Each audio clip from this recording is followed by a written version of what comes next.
en una reunión familiar, bueno, de esas de tipo como las que estamos por tener ahora para Navidad, estábamos reunidos con varios, algunos de los hijos, los nietos y todo, y yo estaba jugando con una de mis nietas, estaba ahí hablando conmigo y estábamos, entonces yo le mostré en mi teléfono de ese tiempo que tenía el famoso OK Google. Entonces vos le pedís OK Google y el teléfono se abría y te preguntaba, ¿qué quieres? Y entonces vos le decías, quiero ver cómo está el tiempo en Carlos Paz hoy. Entonces él inmediatamente hacía plim plim y te traía el tiempo en Carlos Paz hoy, es probablemente así, ¿no? La temperatura. Entonces empezamos a jugar con ese. Para llegar a esa instrucción, OK Google, en ese teléfono, hubo que hacer, cuando yo lo empecé eso, tuve que hacer un adiestramiento, es decir, te pasa el teléfono por varias pruebas de voz para reconocer tu voz, aun cuando tu voz esté un poquito afectada porque tengas la garganta un poco tomada o así. Pero te permite desbloquear el teléfono y pedir instrucciones concretas sobre cosas que podés obtener del teléfono por el medio de la voz, solamente de la voz. Entonces empezamos a jugar con ella y entonces ella decía, decile, abuelo, pedile tal cosa. Entonces yo decía, OK Google, sí, muéstrame una imagen de la rana René. Entonces traía ahí, buscaba, sí, buscando una página de la rana René y aparecía la página de internet de algún lado donde estaba ahí la rana René.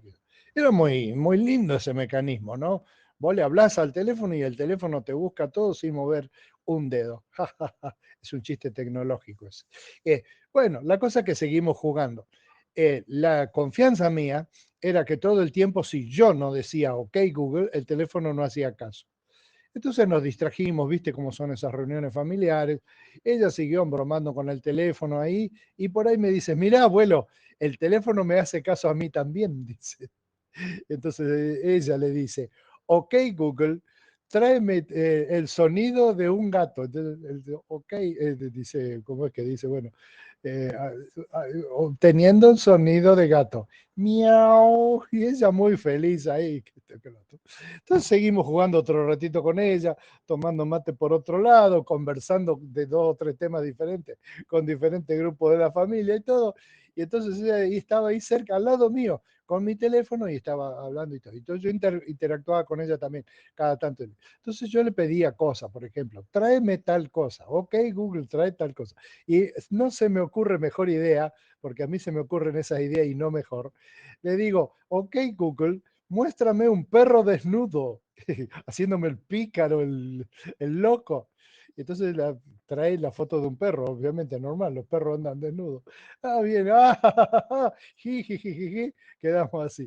Por ahí de repente escuchamos que la nena dice, OK Google, muéstrame fotos de personas desnudas. No, se sintió como 3 o 4 no a la vez, no.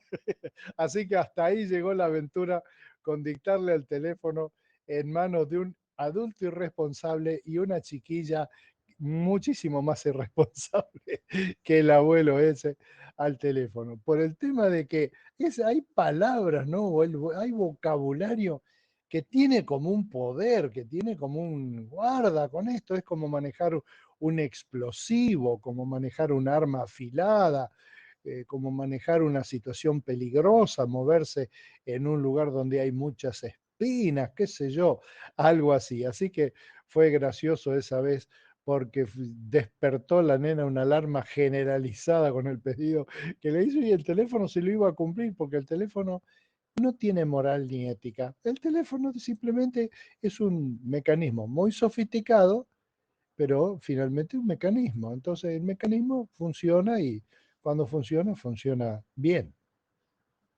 Nosotros tenemos la tendencia, nosotros me refiero a las personas de mi edad en particular, a tomar poco en cuenta lo que la palabra, la palabra. Vivimos en una época donde nosotros venimos de la época donde se hacían transacciones comerciales importantes como comprar una casa o un campo.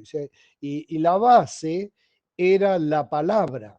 Y después se firmaban unos papeles, pero se firmaban, yo he visto gente del campo, por ejemplo, firmar un contrato, ¿sí? Y firmaban así, livianamente, riéndose, porque no creían mucho en eso de que una firma igual a un campo. Entonces no le tomaban tanta importancia y se fijaban, sí, por ahí en algunas otras cosas, ¿no? Un paisano, bueno, un hermano de la iglesia en La Paz, Entre Ríos, estaba construyendo un tinglado en el medio de la provincia de Corrientes y a mí me encantó ese ejemplo. Y en el medio del campo, en Corrientes, donde él estaba haciendo ese tinglado, el administrador de ese campo le entregó la seña cuando él empezó el trabajo. Y entonces él ahí en el camión tenía también talonario de recibo para darle un recibo que decía, recibí como seña la cantidad de tal, papá. Pa, pa. Él le dijo al hombre este, al encargado del campo, le dijo, ahí te hago un recibo.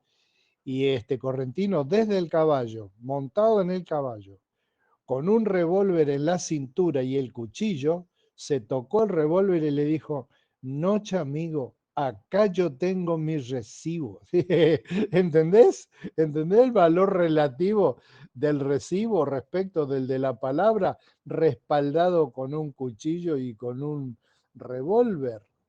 Eh, la palabra, nosotros pensamos que la palabra siempre es palabras que se las lleva el viento, no siempre. Y la palabra de Dios, cuando nosotros hablamos, sí, la Biblia es la palabra de Dios, muchas personas piensan que es como una cosa que Dios dice y que dice que uno debería anotar en una libretita, ay, mira que Dios dice que hay que perdonar al enemigo. Entonces yo lo voy a anotar y la voy a usar como una guía para mi vida y voy a ver en qué momento yo puedo aplicarle, decir, claro, cuando me enoje con alguien, yo digo, pero acá en la palabra de Dios dice que hay que perdonar a los enemigos y orar por ellos. Entonces yo voy a hacer eso, voy a orar. En una, ¿te das cuenta de dónde voy? En una situación no dinámica, sino estática, donde simplemente que la Biblia es como un Facebook donde está lleno de declaraciones así tipo, el, hoy es el primer día del futuro de mi vida y cosas por el estilo. Y no se dan cuenta que la palabra, especialmente, por ejemplo, las palabras mías me condenan. Fue lo que te estoy contando en el ejemplo con mi nieta. Fue mi palabra. Yo me hice un chiste sin medir, porque no, la verdad me sorprendió totalmente, que ella iba a tomar mi palabra porque soy su abuelo, la iba a cumplir y la iba a potenciar, porque es un tiro al aire esta nieta mía, que ya debería haber supuesto yo. Por eso estaba atento también el padre y la madre por ahí, porque sabían que estas enseguida se iba a ir para al pasto. Si yo le doy letra, va a ir 10 veces más adelante de lo que yo le tiraba al pasto, porque es así su vinculación con la palabra. Entonces, yo debería ver que lo que está en la Biblia es así, es así. Dice en Isaías 55:11, así es también la palabra que sale de mi boca, dice Dios. No volverá a mí vacía, sino que hará lo que yo deseo y cumplirá con mis propósitos. Por eso la palabra mía que me salva o me condena depende de la palabra que sale de la boca de Dios, que esa es la que en el fondo salva y condena efectivamente.